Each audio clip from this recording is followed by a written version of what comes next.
de importancia para nuestros clientes. Me va a estar acompañando el doctor Diego Hernán Guevara, el doctor Juan Alberto Rojas, quien les habla, José Javier Polo.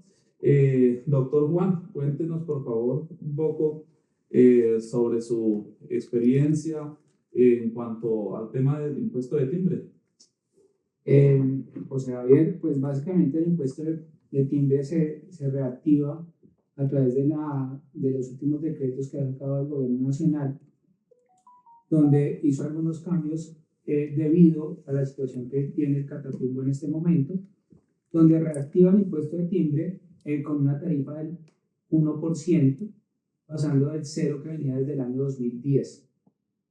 En las generalidades del impuesto de timbre, yo creo que nos puede ayudar muy bien el doctor Diego Hernán Guevara. Ok, entonces, ese decreto ley es un decreto con fuerza legislativa, el 175 de febrero 14 del 2025, y como dijo Juan, lo expidieron al amparo de la declaración de conmoción interior que se hizo para la región del Catatumbo. Entonces, este decreto está estableciendo que se reviva el impuesto de timbre, pero de forma transitoria, solo entre febrero 22, o sea, 5 días después de haberse expedido el decreto ley 125, entre febrero 22 y diciembre 31 del 2025, y siempre y cuando la Corte no termine tumbando primero la declaración de conmoción interior, porque hasta ahí llegaría la aplicación de este decreto. Pero mientras está vigente toca aplicarlo, y ese decreto entonces en los artículos 8 y 10 es donde está diciendo que la tarifa del impuesto de timbre, que está en el artículo 519 del Estatuto Tributario y que estaba congelado porque a partir del 2010 era un impuesto que se causaba pero con tarifa del 0%, y hay que recordar que luego la ley de 1277 de 2022 creó otro impuesto de timbre, pero solo para la venta de bienes raíces que se pasan de 20.000 UVTs. Entonces, esto que hace este decreto de febrero de 2025 es reactivar el impuesto de timbre del 519, ¿sí? Que tenía una tarifa congelada en el tiempo desde el año 2010 del 0%, y le ponen el 1%, pero entonces siempre hay que leer el comienzo del artículo 519, donde se dice cuál es el hecho generador para que se hable de que ciertos actos o documentos van a estar originando el impuesto de timbre. Ese 519 entonces habla en términos generales de firmar documentos en los que haya obligaciones para una parte y derechos para la otra, y que la cuantía de ese documento llegue a superar 6.000 VTs en el momento en que se suscriba el documento. ¿Listo? Y como ese es un impuesto viejísimo, toca revivir el estudio de la reglamentación que estaba ya en el decreto único reglamentario. La reglamentación está en los artículos 14111 hasta 14182 del decreto único tributario 1625 de 2016, más una gran cantidad de doctrina que originó en el pasado la aplicación de ese impuesto de timbre, y que ahora está generando también una doctrina de parte de la DIAN, que en marzo 5 de este año 2025 sacó doctrina para volver a opinar de esta reactivación del impuesto de timbre. Entonces, el hecho generador está en el 519, y ahí luego que leer también hasta el 530 del Estatuto Tributario para que uno lea las excepciones al impuesto de timbre y quiénes son los agentes retenedores del impuesto de timbre, etcétera, etcétera. Bueno, acá hay una generalidad, ya sabemos cómo aplica este impuesto de timbre. Básicamente, para complementar el impuesto de timbre, ¿dónde se liquida? Pues básicamente es a través de una retención. ¿Quién hace esta retención? Dependiendo dónde se suscribe el acto, si es ante notaría, la hará el notario. Si es con una entidad pública, la hará la entidad pública, nacional o departamental. Y si no, le aplicará la retención en la fuente de la persona jurídica o natural agente de retención.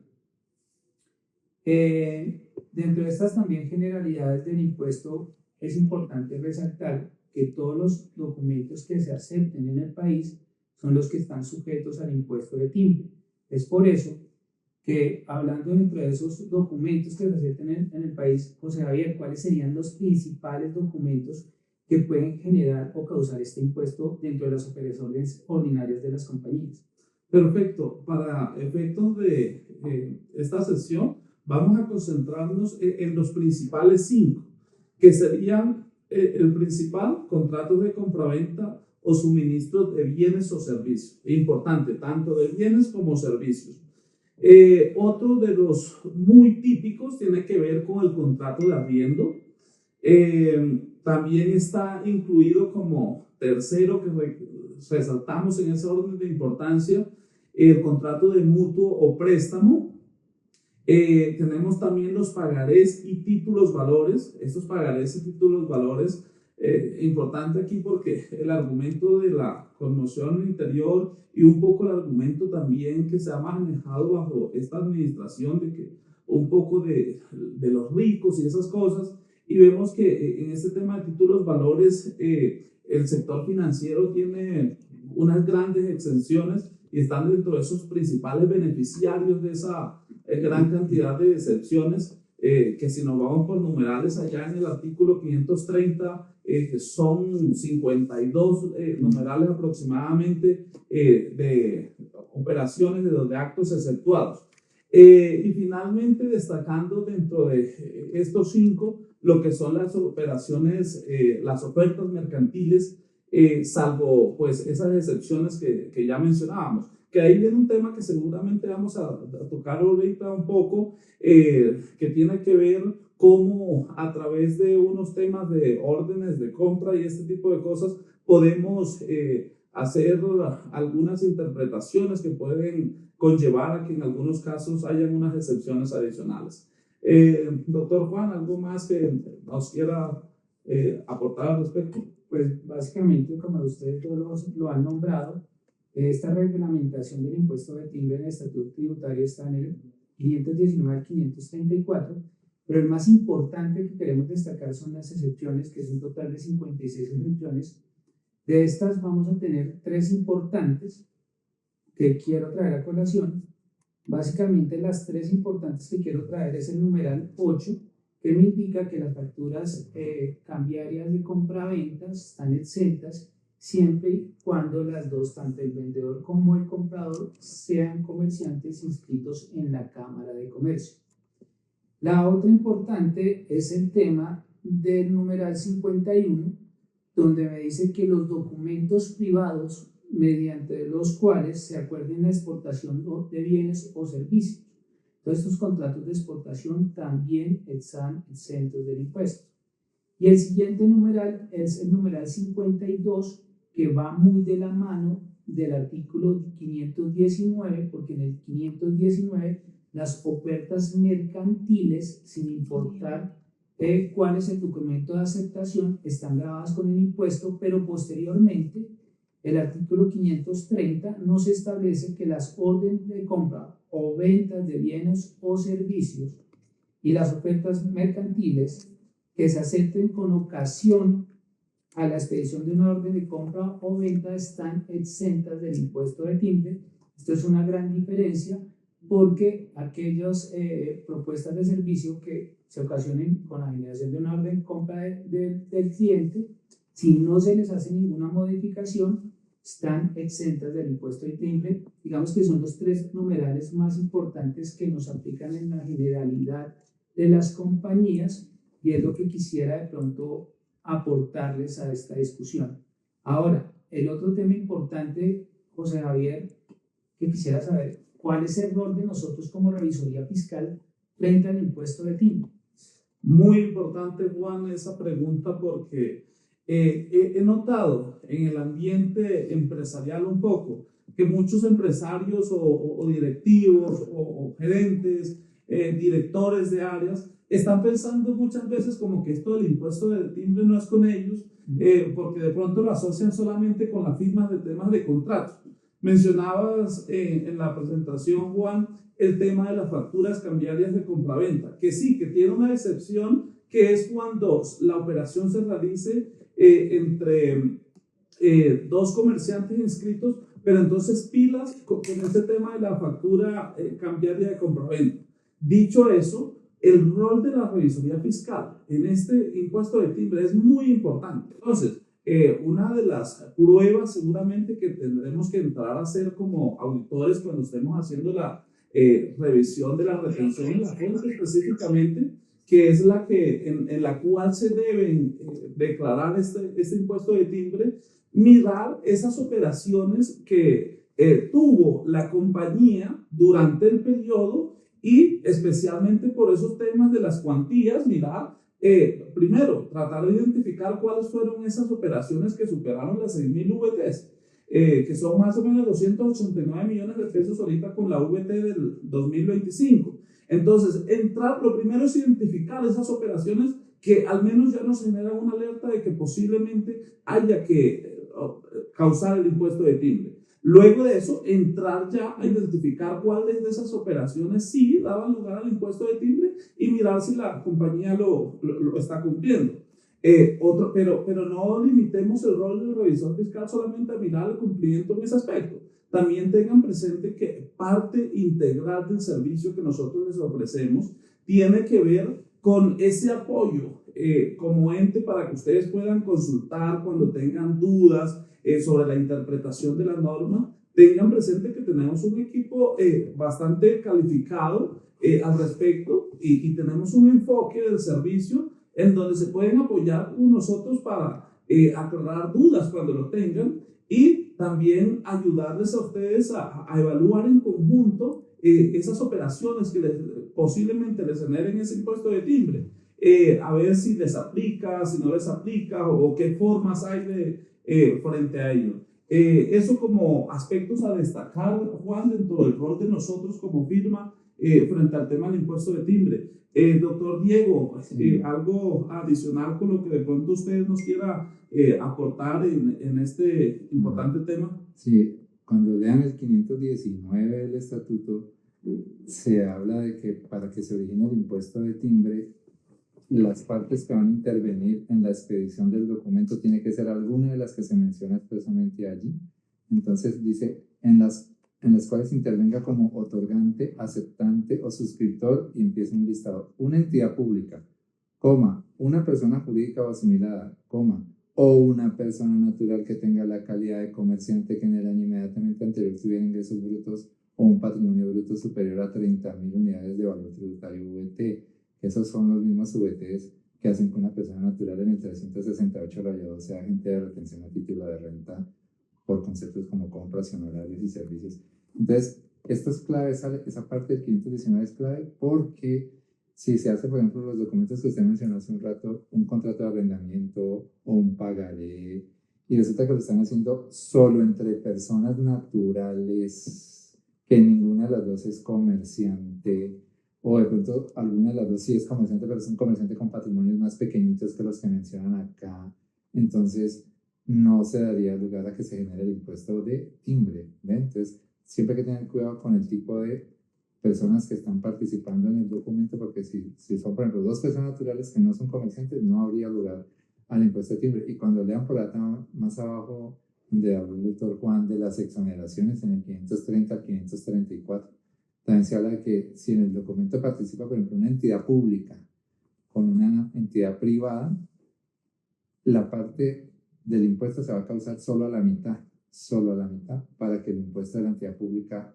no lo tenga que pagar la entidad pública. Entonces, si es un documento de 100 millones y le sacamos el 1%, nos daría 1 millón de pesos, pero entonces ese 1% ya se reduce a la mitad para que solamente la otra parte, la parte privada, pague esos 500.000 pesos y el Estado no pague los otros 500.000 pesos, ¿no? Entonces son detallecitos que toca volver a repasar esto porque esto era un impuesto viejísimo que lo explicaban a los que ya tenemos canas, pero las nuevas generaciones en la universidad, o sea, los que se graduaron después del 2010 para acá, sí, de seguro que al profesor de tributaria se le saltó ese impuesto, o sea, lo tuvo que haber saltado porque como se causaba con tarifa cero, pero a los que hemos estudiado tributaria desde los años, sí, yo por lo menos desde el 95 en adelante, entonces sí nos tocó machacar hasta el 2010 lo que era la causación y el cuidado con los documentos que originaban el impuesto de timbre, estar pendiente de si había lugar a liquidar el impuesto de timbre, si no había lugar, y cómo se liquidaba y cómo se recaudaba. Otro dato interesante del impuesto de timbre es que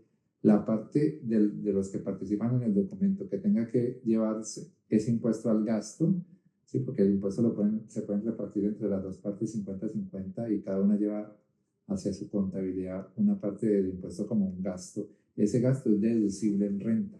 ese gasto es deducible en renta porque sí lo permitiría el artículo 115 del Estatuto Tributario. Entonces, para las empresas que son serias y que no quieren evadir este impuesto y lo van a causar, listo, la parte que lo cause como gasto va a poderlo deducir en renta, y el que está en el régimen simple, pues ahí sí, como dice la vicepresidenta, de malas, ¿no? Porque en el régimen simple no se restan gastos. Sí. Se devuelve un gasto de la contabilidad, pero no va a ser deducible en ningún lado. Bueno, siguiendo con el tema, hay una casuística general que queremos traer acá a colación porque han habido varias consultas, como José Javier lo indicaba. Parte de nuestro rol de revisoría fiscal es resolver las consultas que nos hacen nuestros clientes y es parte del valor agregado que siempre hacemos. Entonces hay unas preguntas recurrentes que quisiera traer a colación acá. Una de las más importantes que nos hacen es que si en los documentos de las actas de asamblea de accionistas, donde se decretan dividendos que superan las 6.000 VTs, se debe liquidar o no el impuesto de timbre. Básicamente, en nuestro concepto, no se debe liquidar por una sencilla razón, como también lo indicó la Superintendencia de Sociedades en el año 2010. Estos documentos, la compañía no actúa como otorgante o aceptante de ninguna obligación. Simplemente este documento es declarativo y por eso lo que hacen es que se firma por presidente y secretario nombrado en la reunión del máximo órgano, y por consiguiente no va a generar impuesto de timbre. Otra de las consultas recurrentes que nos pueden estar haciendo en nuestra compañía, José Javier, es que si todas las facturas están exentas del impuesto de timbre. Ok, de acuerdo, Juan. Sí, mira, importante dos aspectos ahí a tener en cuenta. Uno, que esa factura, lo que se está cobrando en esa factura, haya tenido lugar esa operación entre dos personas inscritas en la Cámara de Comercio Comerciantes, como mencionaba el doctor Diego. Eso es muy importante, porque a veces, como les decía al comienzo, tengo la percepción de que la gente siente que a veces no es con ellos, y si hacemos una operación, recordemos que esos 6.000 VTs tampoco es que sea una cifra tan exorbitante. O sea, muchas operaciones que se realicen entre un comerciante y un no comerciante pueden superar ese monto. Entonces hay pilas con ese tipo de operaciones. En estos casos también la invitación es un poco esa estrategia que no es de ahora. Antes, cuando existía antiguamente el impuesto de timbre hasta el 2010, una de esas estrategias a la que se le dio mucho uso y fue de mucha utilidad para los empresarios, tuvo que ver el tema de hacer las operaciones, perfeccionar esas operaciones a través de órdenes de compra. Pero, ¿qué es lo importante? Tengan algo muy presente en el caso en que se decida acceder a esas órdenes de compra como mecanismo para pactar esas negociaciones, porque debe quedar, recuerden que las obligaciones, hay tres aspectos muy importantes que deben quedar muy bien establecidos, que son que sean obligaciones claras, expresas y exigibles. ¿Por qué es tan importante esto? Porque estas tres características, estos tres elementos son los que le dan la calidad a la factura cuando se realiza el carácter de título valor. Entonces, en el caso de la orden de compra también es importante que queden pactados de manera muy claras la operación, el valor de la operación y la exigibilidad de esas obligaciones, para que, si bien vamos a utilizar o está esa alternativa de utilizar las órdenes de compra como una alternativa para no necesariamente generar el impuesto de timbre en este tipo de operaciones que pueden ser manejadas bajo órdenes de compras, tampoco vayamos a dejar ahí como el vacío legal que impida que eventualmente después yo pueda acudir a una jurisdicción ordinaria en el ámbito proceso judicial para hacer exigible de pronto el pago de una factura, cosas como estas. Entonces, otro de los aspectos bien importantes a tener en cuenta, Juan y doctor. Para comentar el tema, si en ocasión de una oferta mercantil que se generó por una orden de compra de servicios que generó el comprador, está exenta, pero si esto origina un contrato, ese contrato sí estaría sujeto al impuesto de timbre, si supera, obviamente, la base de las 6.000 VTs. También importante nunca modificar esa orden de compra posteriormente, porque si no se genera una contraoferta y lo que generaría es que cambian las condiciones, como decía José Javier, lo que generaría que a esa orden de compra sí, o oferta mercantil, sí se le genera el impuesto de timbre. Entonces las condiciones en esas ofertas, en esas órdenes de compra o de servicios tienen que ser muy explícitas para no hacer modificaciones posteriores que generen una carga tributaria que, como estaba diciendo el doctor Guevara, se reparte tanto entre el comprador y el vendedor, es por mutuo acuerdo. Doctor Diego Guevara, dentro de los casos que usted ha visto, ¿cuál es el que mayor destaca sobre el tema de liquidación del impuesto de timbre en la operación? En la época en que eso se causaba, todo el mundo vivía pendiente, era cuando firmaban pagarés o letras. Entonces, pues porque ahí sí se va a configurar el impuesto de timbre si se excede la cuantía que está allí en la norma. Entonces, hay que tener mucho cuidado en ese momento a la elaboración de pagarés o letras en las que sí participe alguno de las personas jurídicas naturales que hacen que se origine el impuesto de timbre, y tener cuidado entonces de que si se supera la cuantía y están participando algunos de los sujetos que sí está sujeto al impuesto de timbre, entonces hay que tener cuidado de liquidar el impuesto de timbre. Y yo quería hacer una aportación, porque esto va a tener duración solamente de media horita, ¿no? Sí. Entonces, porque el otro impuesto que nos creó la ley de petro, la ley de 1277 de 2022, el impuesto a las ventas de los bienes raíces que se pasen de 20.000 VTs. Entonces, este nuevo decreto, ley 175 de 2025, no interrumpe la aplicación de ese que veníamos aplicando desde la ley de 1277 de 2022. O sea, cuando se trata de venta de bienes raíces, solamente hay que liquidar ese que está allí en la ley de 1277 de 2022 para cuando se venden bienes raíces superiores a 20.000 VTs, y una sentencia de la Corte que de pronto muchos no la conocen. La sentencia fue la número, ya les digo, aquí tengo el numerito y aquí tengo el chancuco, C405 de octubre del 2023, donde declararon exequible ese impuesto de timbre a la venta de bienes raíces que pasen de 20.000 VTs, pero la Corte hizo una precisión importante, que por la forma en que está redactado, o sea, ese impuesto de timbre a la venta de bienes raíces que pasan de 20.000 VTs es un impuesto que solo se genera en la primera venta del bien raíz, o sea, no se tiene que estar generando en la posterior venta que se haga del mismo bien raíz, ¿vale? Entonces, si después de diciembre de 2022, cuando se abrió esa ley de petro, alguien terminó vendiendo un bien raíz que se pasaba a 20.000 VTs, y el doctor Corredor advierte, y siempre y cuando en esa escritura no hayan participado puras personas naturales que sean no comerciantes, porque si en la escritura participan puras personas naturales no comerciantes, tampoco hay lugar a causar el impuesto de timbre. Pero si alguien después de diciembre de 2022 era una negociación, por ejemplo, entre una persona jurídica y una persona natural, vendieron un bien raíz superior a 20.000 VTs, allí se causaba el impuesto de timbre de esa ley 2277, pero si ese mismo bien raíz se llega a vender otra vez, no se tiene que volver a generar otra vez el impuesto de timbre si ya se cobró una vez sobre ese mismo bien raíz. Entonces, eso lo aclaró la Corte en esa sentencia. Sobre las primeras ventas. Sí, la primera venta después de la vigencia de esa ley 2277.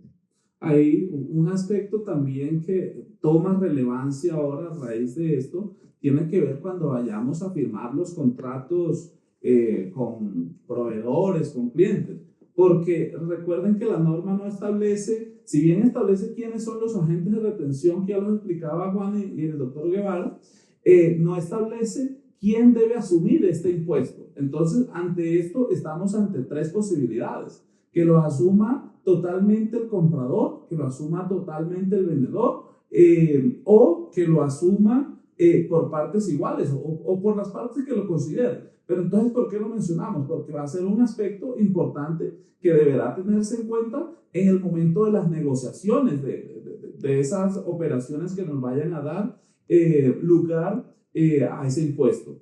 Yo creo que con esto ya podemos ir un poco sacando como unas conclusiones generales. Quisimos hacer este espacio muy corto, dado que pues es un impuesto que ya existía y simplemente como queremos llamar la atención de que se revivió y tener ahí en el imaginario de nuestros clientes que cuando hagan ese tipo de operaciones que superen 6.000 VTs, que son más o menos 289 millones de pesos, al menos generen una alerta por allá inconsciente donde diga, ojo, que nos toca mirar si estamos sujetos o no al tema del impuesto de timbre. Si tienen dudas, pues no duden en apoyarse con nosotros. Pero bueno, de pronto como que conclusiones de pronto un poco finales de esta discusión, Juan y doctor. Quisiera saber si de pronto dentro de las personas que están conectadas tienen alguna duda o aplicación del impuesto que quisieran que nosotros resolviéramos en este envío. Tenemos una pregunta por parte de Sebastián Palacio. Pregunta: en el caso de contratos, ¿el que debe retener y presentar este impuesto es el comprador? Sí, señor. La que va a actuar como retenedor, agente de retención, es el comprador. Y quien lo debe asumir o pagar es el tema de negociación que estaba explicando José Javier. Puede asumirlo el vendedor, puede asumirlo el comprador o puede ser una negociación conjunta del 50%. Una precisión, Juan. Eso solo bajo el entendido que quienes actúen sean dos personas jurídicas, pero tengan presente que si el contrato es ante un notario, es el notario que actúa como agente de retención. O si una de las partes es una entidad pública, entonces la entidad pública es quien actúa preferentemente como agente de retención. Tenemos otra pregunta por parte de Felipe. ¿Este impuesto aplica solo para contratos que superen los 6.000 VT o para cualquier factura? La base gravable es muy clara y básicamente son para las operaciones que superen los 6.000 VT, 289 millones de pesos, porque recordemos que es un impuesto temporal que va hasta el 31 de diciembre de 2025. Y ahí hay que hacerle un aporte adicional. Es que cuando ustedes leen el 519 del estatuto, habla de documentos con cuantía y sin cuantía. Entonces, en el inciso primero, habla de cuya cuantía superior sea superior a 6.000 unidades de valor tributario VT. Y luego vas bajando, inciso 2, inciso 3, inciso 4, inciso quinto, que está vigente, dice, cuando tales documentos sean de cuantía indeterminada, el impuesto se causará sobre cada pago o abono en cuenta derivado del contrato o documento durante el tiempo que dure vigente.